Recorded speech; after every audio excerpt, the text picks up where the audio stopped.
سانحہ کربلا کیوں واقع ہوا، اس کی کیا وجوہات تھیں، کیا عوامل تھے، کون لوگ اس کے ذمہ دار تھے۔ واقعہ کربلا کی مکمل تفصیل جاننے کے لیے ہمارے چینل کو سبسکرائب کریں۔ آج کی اس ویڈیو میں ہم بات کریں گے کہ اس واقعہ کی بنیاد کہاں سے پڑی اور صحیح معنوں میں یہ واقعہ کس دن سے پیش آنا شروع ہو گیا تھا۔ یہ اس وقت کی بات ہے جب حضرت امیر معاویہ رضی اللہ عنہ اپنے سنہری دور خلافت کے 20 سال مکمل کر رہے تھے۔ ایک دن ان کو سیدنا مغیرہ بن شعبہ رضی اللہ عنہ، جو کہ بہت ذی فہم، ذی شعور، سیاست والے اور سمجھدار صحابی سمجھے جاتے تھے، انہوں نے ان سے عرض کیا کہ آپ اپنے بعد کسی کو ولی عہد مقرر کر دیں اور عام مسلمانوں سے ولی عہد کی بیعت لے لیں، اور اس کے لیے ان کے بیٹے یزید کا نام پیش کیا، جس پر حضرت امیر معاویہ رضی اللہ عنہ بالکل تیار نہ ہوئے۔ تو ان کو اور بھی دوسرے لوگوں نے یہ بات سمجھائی کہ اب پہلے والا دور نہیں رہا، یعنی حضرت ابوبکر، حضرت عمر کے دور میں جیسے خلافت منتقل ہوئی وہ دور اب نہیں رہا، وہ تعظیم، وہ خلوص، وہ لوگوں کی دیانت داری، یہ سب کچھ بھی باقی نہیں ہے، کیونکہ ان کے دور میں عام لوگ وہ صحابی رسول تھے جن کی تربیت خود رسول اللہ صلی اللہ علیہ وسلم نے فرمائی تھی، اور اب چونکہ نبی پاک صلی اللہ علیہ وسلم کو پردہ فرمائے 50 سال گزر چکے ہیں، نئی نسل نے پرانے لوگوں کی جگہ لے لی ہے، ان کے اندر وہ صفات باقی نہیں ہیں، اس لیے نظام حکومت کو صحیح طور پر چلانے کے لیے کسی مستحکم نظام اور مستحکم طاقت کی ضرورت ہے، جو کہ مستحکم خاندان کے ذریعے ہی حاصل ہو سکتی ہے، اور اس کے لیے یزید سے زیادہ موضوع اس وقت کوئی نہیں۔ ابھی ایوان عمارت میں یہ باتیں چل ہی رہی تھیں کہ عراق اور شام، کوفہ اور بصرہ سے خبریں آنی شروع ہو گئیں کہ بہت سے لوگ یزید کی ولی عہد کی خلافت پر بیعت کر چکے ہیں، اور پورا عراق اور شام یزید کے ساتھ ہے۔ جب حضرت امیر معاویہ رضی اللہ عنہ نے یہ دیکھا کہ مسلمانوں کی بڑی تعداد نے اس بات کو قبول کر لیا ہے، ما سوا اصحاب مدینہ اور اصحاب مکہ کے اور چند کبار صحابہ کرام رضی اللہ عنہم کے جو مدینہ میں رہائش پذیر تھے، تو انہوں نے فیصلہ کیا کہ جا کر ان صحابہ کرام رضی اللہ عنہم سے بات کریں گے۔ چنانچہ انہوں نے مدینہ کا رخ سفر کیا۔ وہاں سب سے پہلے حضرت عائشہ رضی اللہ عنہا سے نصیحت حاصل کی کہ جو صحابہ کرام یزید کی خلافت پر راضی نہ ہوں ان سے کسی قسم کی سختی اور جبر نہ کریں، جس پر انہوں نے شکایت بھی کی کہ کیا میں ان کا خلیفہ نہیں ہوں، کیا میری بات ماننا ان کے لیے ضروری نہیں؟ حضرت عائشہ رضی اللہ عنہ نے فرمایا بے شک ہے، یہ تمہارا اپنا مسئلہ ہے، لیکن ان سے کسی قسم کا تشدد اور جبر نہ کرنا۔ چنانچہ انہوں نے ایسے ہی کیا اور جا کر ان 5 کبار صحابہ کرام سے ملاقات کی، جن میں حضرت عبد الرحمن بن ابو بکر، حضرت عبداللہ بن عمر، حضرت عبداللہ بن عباس، حضرت عبداللہ بن زبیر اور حضرت حسین رضی اللہ عنہم شامل تھے، مگر ان میں سے کوئی بھی یزید کے ہاتھ پر بیعت کرنے کے لیے تیار نہ ہوئے، اور یہ حسب نصیحت حضرت عائشہ رضی اللہ عنہا ان سے زبردستی کیے بغیر واپس آ گئے۔ اس واقعے کے کچھ دن بعد بقضاء الہی حضرت امیر معاویہ رضی اللہ عنہ انتقال فرما گئے۔ یزید نے خلافت کا دعویٰ کر دیا، عام مسلمانوں نے اس کے ہاتھ پر بیعت کر لی۔ ان 5 صحابہ کرام جو یزید کے ہاتھ پر بیعت ہونے کے مخالف تھے، ایک صحابی حضرت عبد الرحمن بن ابو بکر انتقال فرما چکے تھے، باقی 4 صحابہ کرام میں 2 صحابی حضرت عبداللہ بن عباس اور حضرت عبداللہ بن عمر رضی اللہ عنہما نے مسلمانوں کا شیرازہ نہ بکھرے، اس وجہ سے یزید کے ہاتھ پر بیعت کر لی۔ باقی عبداللہ بن جابر رضی اللہ عنہما اور حضرت حسین بن علی رضی اللہ عنہما نے بیعت سے انکار کر دیا۔ اس دوران یزید نے مدینہ کے والی ولید بن عتبہ کو خط لکھا کہ ان حضرات سے بیعت لو، تو اس والی نے گزشتہ والی مروان بن حکم سے، جس سے اس کے تعلقات ناخوشگوار تھے، مگر اس کو بلایا اور مشورہ کیا کہ کس طرح سے ان 2 حضرات سے بیعت لی جائے۔ اس نے مشورہ دیا کہ ابھی امیر معاویہ رضی اللہ عنہ کے انتقال کی خبر عام نہیں ہوئی ہے، موقع اچھا ہے، ان دونوں حضرات کو بلاؤ اور بیعت کے لیے کہو، اگر وہ تیار نہ ہوں تو ان کو یہیں پر نعوذ باللہ شہید کر دو۔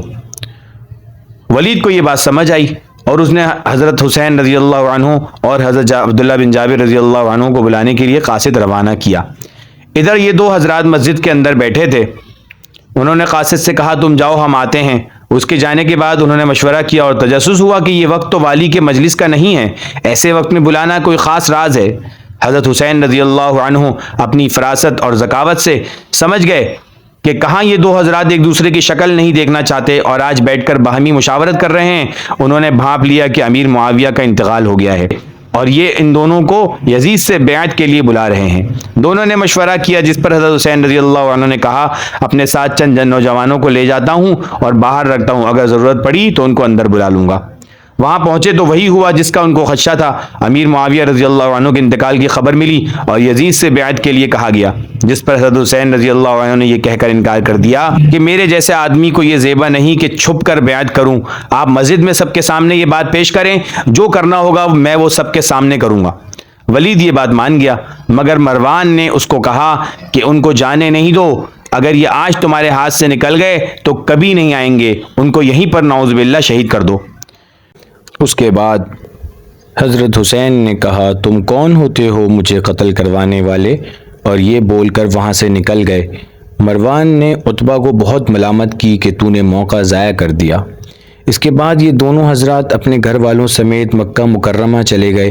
یزید کو جب یہ پتہ چلا تو اس نے عتبہ کو سستی پر محمول کر کے معزول کر دیا اور ان کی جگہ عمر بن سعید کو والی مدینہ مقرر کیا۔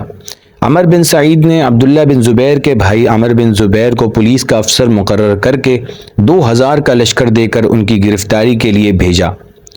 کیونکہ وہ جانتا تھا کہ دونوں بھائیوں میں بہت زیادہ اختلاف ہے، یہ ان کی گرفتاری میں سستی نہیں کرے گا۔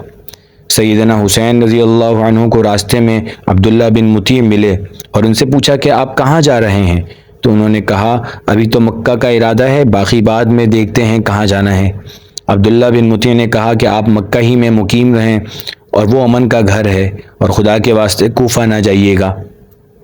کہ انہوں نے آپ سے پہلے آپ کے والد کو بھی دھوکہ دے کر شہید کر دیا تھا۔ یہ دونوں حضرات مکہ مکرمہ پہنچ کر پناہ گزین ہو گئے۔ جب عامر بن زبیر مکہ کے قریب پہنچا تو اس نے عبداللہ بن زبیر رضی اللہ عنہ کو کہا کہ تم خود کو میرے حوالے کر دو، میں مکہ میں قتال کرنا نہیں چاہتا۔ تو عبداللہ بن زبیر نے اپنے چند نوجوانوں کو اس کے لشکر کا مقابلہ کرنے کے لیے بھیجا، جنہوں نے جا کر اس کے لشکر کو شکست دی اور عامر بن زبیر بھاگنے پر مجبور ہو گیا۔ ادھر حضرت حسین رضی اللہ عنہ بھی مکہ میں مقیم ہو گئے اور دور دراز کے اور قریب کے لوگ ان سے ملنے کے لیے آنے لگے۔ دوسری طرف جب اہل کوفہ کو حضرت امیر معاویہ رضی اللہ عنہ کے انتقال کی خبر ملی تو ان میں سے بعض شیعہ حضرات سلیمان بن سرد خزاعی کے گھر پر جمع ہوئے اور حضرت حسین کو خطوط لکھے کہ ہم آپ کے منتظر ہیں، آپ یہاں آئیں، ہم آپ کی مدد اور نصرت کریں گے، اور ہم یزید سے سخت متنفر ہیں، اور اس کے مظالم ذکر کیے۔ اس کے چند روز بعد دوسرے کچھ خطوط اور بھی حضرت حسین کو اس قسم کے مضمون کے ملے۔ کچھ دنوں بعد وفود بھی آئے، انہوں نے بھی حضرت حسین رضی اللہ عنہ کو یہی یقین دلایا۔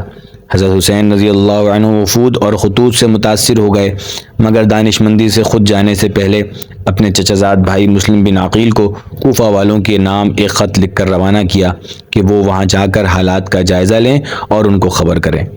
مسلم بن عقیل کوفہ جانے سے پہلے مدینہ منورہ گئے، وہاں جا کر مسجد نبوی میں نماز ادا کی اور اپنے گھر والوں سے رخصت ہو کر کوفہ کی طرف روانہ ہو گئے۔ مسلم بن عقیل نے کوفہ پہنچ کر مختار کے گھر میں قیام کیا اور عام لوگوں سے ملاقاتیں کیں اور ان کو حضرت حسین کا خط پڑھ کر سنایا، تو جس کو بھی وہ خط پڑھ کر سناتے اس پر گریہ طاری ہو جاتی۔ جب انہوں نے یہ دیکھا کہ یہ سب حضرت حسین رضی اللہ عنہ کے ہاتھ پر بیعت کرنے کے مشتاق ہیں تو انہوں نے حضرت کے خلافت پر بیعت لینی شروع کر دی۔ چند روز میں 18,000 کے قریب لوگوں نے بیعت کر لی اور یہ سلسلہ روز بڑھتا گیا۔ اب مسلم بن عقیل نے یہ دیکھ کر کہ عام لوگ یزید سے متنفر ہیں اور حضرت حسین رضی اللہ عنہ کی بیعت کے منتظر ہیں اور یہاں کے حالات بھی سازگار ہیں، حضرت سیدنا حسین رضی اللہ عنہ کو کوفہ آنے کی دعوت کا خط لکھ کر بھیج دیا۔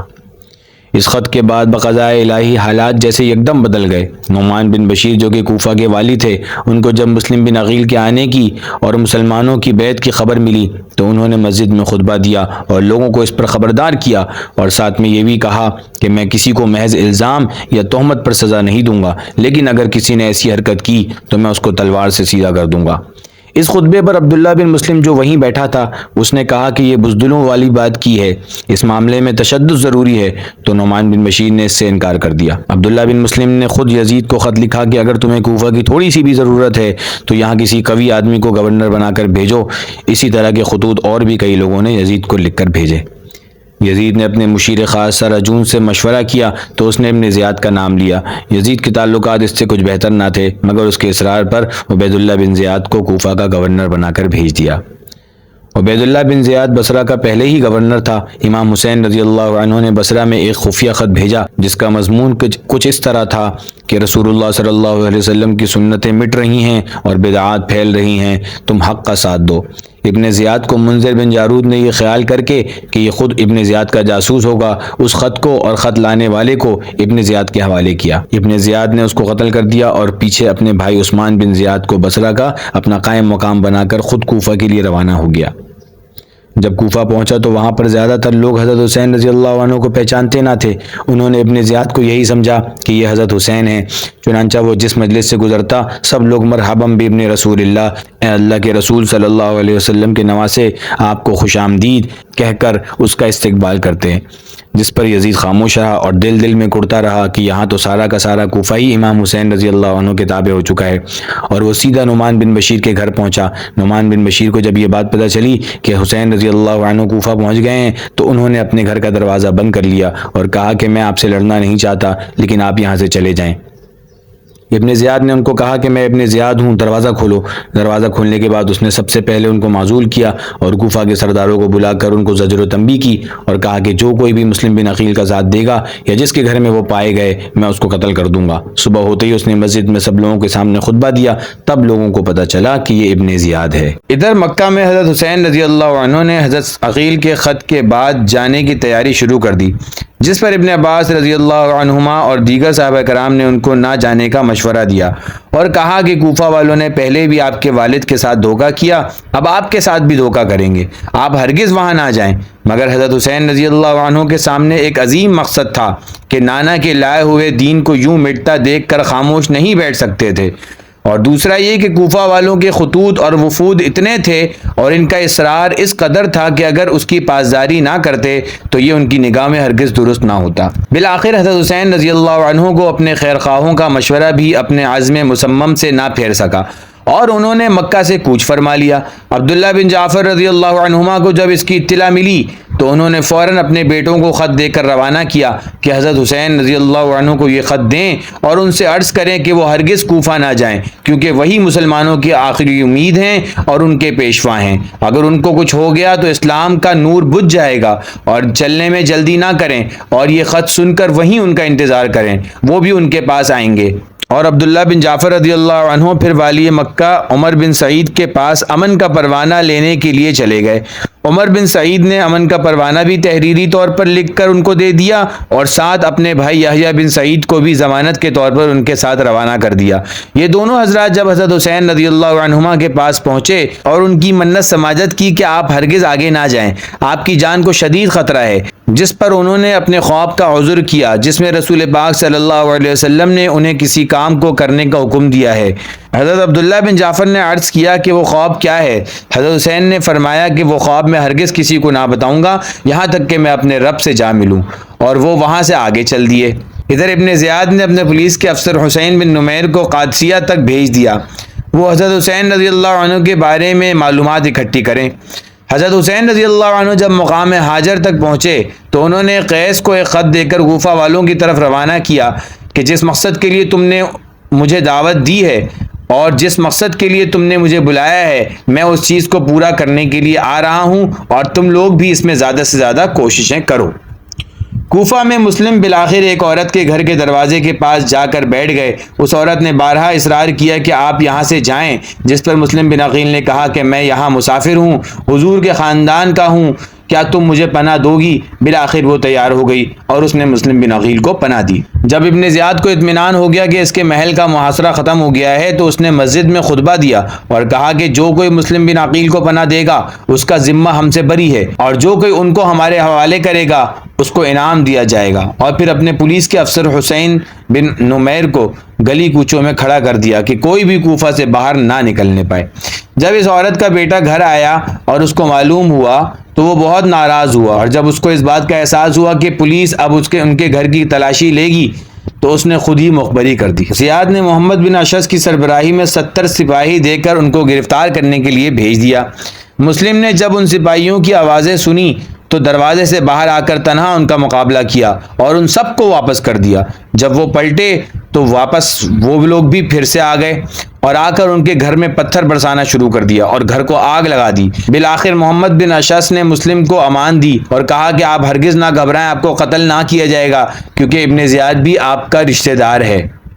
اور پھر وہ لوگ ان کو ابن زیاد کی طرف لے چلے۔ مسلم بن عقیل کی آنکھوں سے آنسو آ گئے اور انہوں نے کہا کہ میں اپنے لیے نہیں روتا بلکہ حضرت سیدنا حسین رضی اللہ عنہ کے لیے جو اپنے قافلے کے ساتھ اور اہل بیت کے ساتھ یہاں پہنچنے ہی والے ہوں گے اور اسی مصیبت میں گرفتار ہوں گے جس میں میں ہوا۔ اور انہوں نے محمد بن اشعث سے وعدہ لیا کہ میں تمہیں وصیت کرتا ہوں کہ ایک بندے کو لازمی حضرت حسین رضی اللہ عنہ کی طرف روانہ کرنا جو اس سارے معاملات کی ان کو اطلاع دے اور ان کو واپس لوٹنے کا کہے۔ چنانچہ محمد بن اشعث نے ایسا ہی کیا، لیکن جب وہ قاصد حضرت حسین رضی اللہ عنہ کے پاس پہنچا تو حضرت حسین رضی اللہ عنہ مقام زیالہ تک پہنچ چکے تھے، جس پر حضرت حسین رضی اللہ عنہ نے ارشاد فرمایا کہ جو ہونا تھا وہ تو ہو گیا، اب ہم کسی حال میں واپس نہیں جائیں گے، اور اپنا سفر جاری رکھا۔ محمد بن اشعث جب حضرت مسلم بن عقیل کو لے کر ابن زیاد کے پاس پہنچا تو کہا کہ میں ان کو امان دے کر لایا ہوں۔ اس پر زیاد غصہ ہوا کہ تم کو گرفتار کرنے بھیجا تھا، امان دینے نہیں، اور پھر مسلم بن عقیل کو قتل کرنے کا حکم دے دیا۔ ابن زیاد کی مجلس میں عمر بن سعد نامی ایک شخص تھے جس سے مخاطب ہو کر اور رشتہ داری کا واسطہ دے کر مسلم بن عقیل نے کہا کہ مجھے تم سے علیحدگی میں ایک بات کرنی ہے۔ ابن زیاد کی اجازت کے بعد ان کی بات سنی تو انہوں نے کہا کہ مجھ پر فلاں شخص کا 700 درہم قرضہ ہے، تم وہ ادا کر دینا اور حضرت حسین رضی اللہ عنہ کی طرف ایک قاصد بھیج دینا جو ان کو راستے سے واپس لوٹائے۔ جس پر ابن زیاد نے کہا کہ بے شک تم ان کی وصیت پوری کر دو، اگر حسین رضی اللہ عنہ ہمارے مقابلے پر نہ آئے تو ہم بھی ان کا مقابلے کے لیے نہیں جائیں گے، اور اگر انہوں نے ہمارا مقابلہ کیا تو ہم بھی مقابلہ کریں گے۔ اس کے بعد حکم دیا کہ مسلم کو قصر عمارت کی چھت پر لے جاؤ اور وہاں جا کر ان کا سر کاٹ کر نیچے پھینک دو، اور اس کے بعد ہانی بن عروہ کو بازار میں لے جا کر قتل کرنے کا حکم دے دیا، اور پھر دونوں کے سروں کو یزید کے پاس خط دے کر بھیجا، جس پر یزید نے ابن زیاد کا شکریہ ادا کیا اور ساتھ میں یہ بھی حکم دیا کہ حسین رضی اللہ عنہ عراق تک پہنچ گئے ہیں، تم کو جس پر ذرا سا بھی ان کی اعانت کا شک ہو اس کو قید کر لو، لیکن ہرگز اس کو قتل نہ کرنا جو تم سے مقابلہ نہ کرے۔ محمد بن اشعث جس نے مسلم بن عقیل کو گرفتار کیا تھا، حسب وعدہ حضرت حسین رضی اللہ عنہ کی طرف قاصد بھیج دیا کہ وہ ان کو راستے سے ہی واپس لوٹا دیں اور ساری صورتحال سے آگاہ کر دیں، جس پر حضرت حسین رضی اللہ عنہ کے بعض ساتھیوں نے کہا کہ اللہ کے واسطے اب آپ کوفہ نہ جائیں، کیونکہ وہاں پر اب آپ کا کوئی ساتھی اور مددگار نہیں رہا، بلکہ یہی لوگ اب آپ کے مقابلے پر آ جائیں گے۔ یہ سن کر مسلم بن عقیل کے صاحبزادوں نے کہا کہ ہم ہرگز ان کا انتقام لیے بغیر واپس نہ جائیں گے، اور حضرت حسین رضی اللہ عنہ نے بھی یہی ارشاد فرمایا کہ مسلم کے بعد اب زندگی میں کوئی مزہ نہیں۔ چنانچہ انہوں نے اپنا سفر جاری رکھا۔ اس کے بعد حضرت حسین رضی اللہ عنہ نے اعلان کر دیا کہ جو یہاں سے واپس جانا چاہیں بخوشی جا سکتے ہیں، مجھے ان سے کوئی گلہ نہیں، کیونکہ جن لوگوں نے ہماری اعانت کا وعدہ کیا تھا وہ سب پھر گئے، اب میں کسی کا خون اپنے سر نہیں لینا چاہتا۔ یہ سن کر راستے سے جو بدوی لوگ آپ کے ساتھ ہوئے تھے وہ سب دائیں بائیں ہو گئے، اور آپ کے ساتھ صرف وہی اصحاب رہ گئے جو مکے سے آپ کے ساتھ چلے تھے۔ اتنے میں میدان میں کچھ لوگ آتے ہوئے دکھے۔ قریب آنے پر معلوم ہوا کہ حر بن یزید کو حسین بن نمیر نے 1000 کا لشکر دے کر حضرت حسین رضی اللہ عنہ کو روکنے کے لیے بھیجا ہے۔ جب وہ لشکر آیا تو ان کے سامنے حضرت حسین رضی اللہ عنہ نے خطبہ دیا اور ان کو ان کے عہد و پیما یاد دلائے۔ اسی اثنا میں 3 نمازیں ادا کی گئیں، اور ہر نماز کے بعد حضرت حسین رضی اللہ عنہ تمام لشکر کے سامنے خطبہ دیتے اور ان کو سمجھاتے، مگر وہ نہ مانے۔ دشمن کے لشکر کے بھی سارے لوگوں نے حضرت حسین رضی اللہ عنہ کے پیچھے تمازیں ادا کی۔ حر بن یزید نے کہا کہ مجھے آپ کے لشکر کو کوفہ جانے سے روکنے کے لیے بھیجا گیا ہے، آپ کوئی ایسا راستہ اختیار کر لیں جو نہ کوفہ جائے اور نہ مدینے۔ چنانچہ آپ نے قادسیہ کا راستہ اختیار کیا، اور حر بن یزید کا لشکر بھی آپ کے ساتھ ساتھ چلتا رہا۔ کچھ دیر میں کوفہ سے 4 لوگ ترماح بن عدی کی قیادت میں آپ کے پاس آئے اور کہا کہ آپ واپس چلے جائیں، کیونکہ کوفہ میں اب آپ کا کوئی مددگار نہیں۔ جو لوگ آپ کے مددگار تھے ان سب کے تھیلوں کو درہم اور دنانیر سے بھر دیا گیا ہے۔ عام لوگوں کے دل آپ کے ساتھ ہیں مگر تلواریں ان کی بھی آپ کے خلاف ہی چلیں گی۔ حضرت حسین رضی اللہ عنہ نے حر سے کہا کہ پھر مجھے واپس جانے دو، مگر حر نہ مانے اور ایک ہی بات کا اصرار کرتے رہے کہ یا تو آپ ابن زیاد کی طرف چلیں یا یزید کی بیعت قبول کر لیں۔ آپ کے ساتھیوں میں زہیر بن قین نے آپ سے عرض کیا کہ جیسے جیسے وقت گزر رہا ہے مشکلیں بڑھتی جا رہی ہیں، آپ ہمیں ابھی حملہ کرنے کا حکم دے دیں، کیونکہ بعد میں اور بڑا لشکر آ جائے گا تو ہم اس کی بھی طاقت نہ رکھیں گے۔ مگر حضرت حسین رضی اللہ عنہ نے صاف انکار فرما دیا کہ ہم جنگ میں ابتدا نہیں کریں گے۔ ابھی یہ بات چل ہی رہی تھی کہ ابن زیاد نے عمر بن سعد کو مجبور کر کے، ہر چند کہ وہ چاہتے تھے کہ حضرت حسین رضی اللہ عنہ سے مقابلے کی مصیبت اس کے گلے نہ آئے، حضرت حسین رضی اللہ عنہ کے مقابلے کے لیے 4000 کا لشکر دے کر روانہ کر دیا اور اس سے کہا کہ حضرت حسین کو سوائے اس کے کہ وہ یزید کی بیعت کر لیں اور کسی چیز پر راضی نہ ہونا، اور ان کو ایسے میدان کی طرف لے جاؤ جہاں پر پانی نہ ہو اور ان کا پانی بھی بند کر دو۔ چنانچہ حضرت حسین رضی اللہ عنہ اور ان کے ساتھیوں پر پانی بھی بند کر دیا گیا۔ یہ واقعہ شہادت سے 3 دن پہلے کا ہے۔ اس کے بعد حضرت حسین رضی اللہ عنہ نے اپنے 30 سواروں اور 30 پیادوں کو پانی لینے کے لیے بھیجا، جس پر مقابلہ بھی ہوا مگر وہ کچھ پانی لانے میں کامیاب ہو گئے۔ عمر بن سعد نے حضرت حسین رضی اللہ عنہ سے کوفہ آنے کی وجہ پوچھی تو آپ رضی اللہ عنہ نے سارا ماجرا ارشاد فرمایا کہ کس طرح کوفہ والوں نے ان کو خط لکھا اور ساتھ میں یہ بھی کہا کہ اب اگر تمہاری نیت بدل گئی ہے تو مجھے واپس جانے دو، مگر ابن زیاد پہلے ہی کہہ چکا تھا کہ ان کو واپس جانے ہرگز نہ دیا جائے، بلکہ ان کو صرف ایک ہی بات پیش کی جائے کہ وہ ابن زیاد کی طرف چلیں یا یزید کی بیعت قبول کر لیں۔ حضرت حسین رضی اللہ عنہ نے عمر بن سعد کو کہلا بھیجا کہ آج رات کو تمام لشکر والوں کے سامنے ہماری بات چیت ہو جانی چاہیے، جس پر وہ تیار ہو گیا۔ حضرت حسین رضی اللہ عنہ نے 3 باتیں پیش کی۔ نمبر 1، مجھے واپس جانے دیا جائے۔ نمبر 2، مجھے یزید کے پاس پہنچا دیا جائے، پھر میں جانوں اور وہ جانے۔ نمبر 3، مجھے مسلمانوں کی کسی سرحد پر پہنچا دیا جائے اور میں اپنی بقیہ زندگی وہیں عام مسلمانوں کی طرح گزار دوں۔ عمر بن سعد نے ابن زیاد کو اس خط کے ذریعے اس کی اطلاع دی، جس پر ابن زیاد بھی راضی ہو گیا کہ یہ ایسے آدمی کا خط ہے جو امیر کی اطاعت بھی چاہتا ہے اور خون ریزی بھی نہیں چاہتا، مگر پاس بیٹھے ملعون شمر ذی جوشن نے اس کی سخت مخالفت کی اور کہا کہ اگر آپ آج حضرت حسین رضی اللہ عنہ کو چھوڑ دیں گے تو پھر وہ قوت جمع کر کے آپ کے مقابلے پر دوبارہ آئیں گے، جس پر ابن زیاد نے شمر ہی کو خط دے کر عمر بن سعد کی طرف بھیجا کہ اب کوئی راستہ نہیں بچا، اب تم حضرت حسین رضی اللہ عنہ سے صرف ایک بات پیش کرو، یا تو وہ یزید کی بیعت کر لیں یا پھر ان کو تمام ساتھیوں سمیت قتل کر دو اور ان کا مسئلہ کر دو اور ان کی لاشوں کو گھوڑوں کی ٹاپوں کے نیچے رون دو۔ نعوذ باللہ۔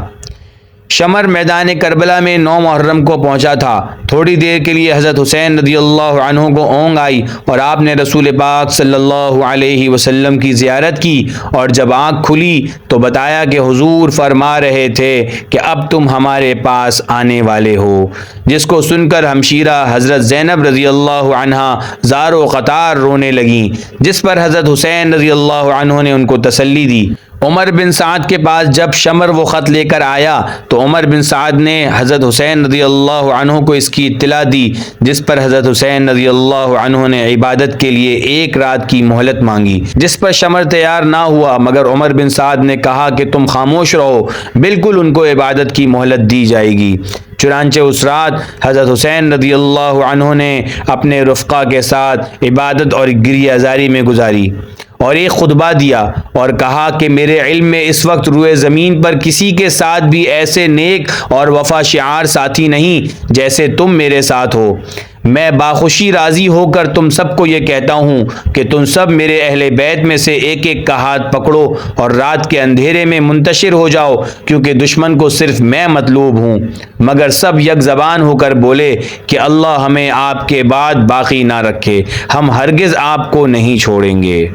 10 محرم کی صبح کو عمر بن سعد نے اپنے لشکر کو 4 گروہوں میں تقسیم کر کے ہر گروہ کا ایک امیر بنایا، جس میں ایک کا امیر حر بن یزید کو بنایا۔ ادھر حضرت حسین رضی اللہ عنہ نے بھی اپنے ساتھیوں کی صف بندی فرمائی۔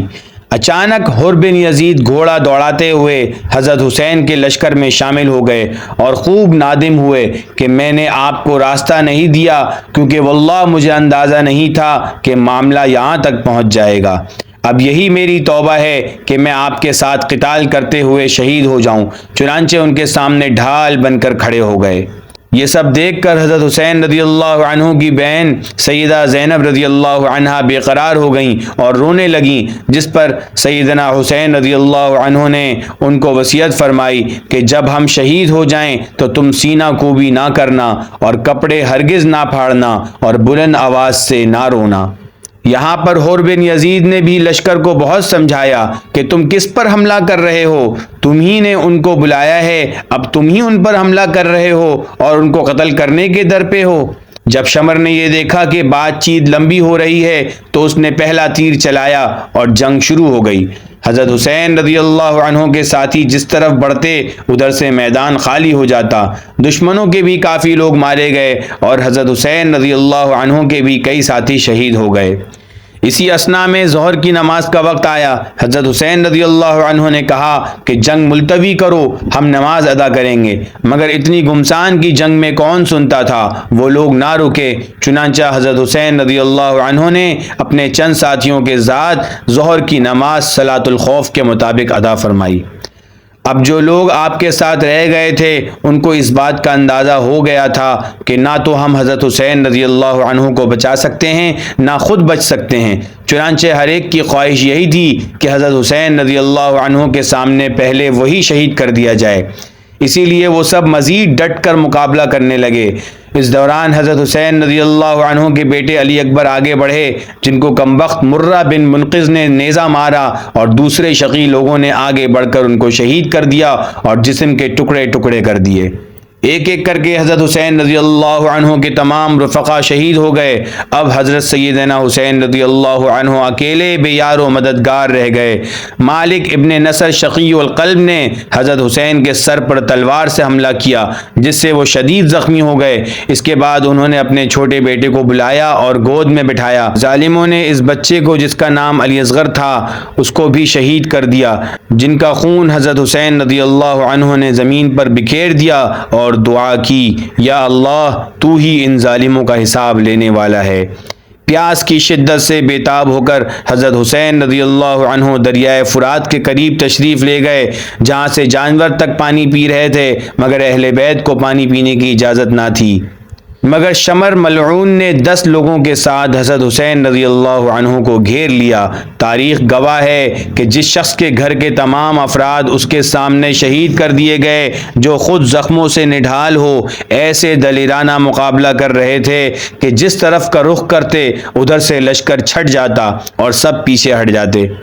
شمر نے جب یہ دیکھا کہ اکیلا کوئی بھی حضرت حسین رضی اللہ عنہ سے مقابلے کی ہمت نہیں کر رہا اور کوئی یہ گناہ اپنے سر نہیں لینا چاہتا، اس نے سب کو کہا کہ سب یکبارگی سے حملہ کرو۔ چنانچہ سب نے نیزے اور بھالوں سے ایک ساتھ حملہ کر کے حضرت حسین رضی اللہ عنہ کو شہید کر دیا۔ اس کے بعد اس نے خولہ بن یزید سے کہا کہ ان کا سر کاٹ لو۔ وہ آگے بڑھا مگر اس کے ہاتھ کانپ گئے اور وہ سر نہ کاٹ سکا۔ بدبخت سنان بن انس نے یہ فعل سر انجام دیا۔ جب حضرت حسین رضی اللہ عنہ کے جسم مبارک کو دیکھا گیا تو 33 زخم تلواروں کے اور 34 زخم نیزوں کے تھے، تیروں کے نشانات اس سے علیحدہ تھے۔ رضی اللہ عنہم و ارضاہم۔ یزید اور ابن زیاد جو صرف دنیاوی اقتدار کی خاطر سفاکی اور بربریت کی حد پار کر گئے، رہتی دنیا تک ملعون اور مطعون رہیں گے، جبکہ دوسری طرف سیدنا حسین رضی اللہ عنہ قربانی، ثابت قدمی اور دین اسلام کی سربلندی پر عدم مصالحت کی اعلیٰ ترین مثال بن کر تا قیامت امر ہو کر زندہ و جاوید رہیں گے۔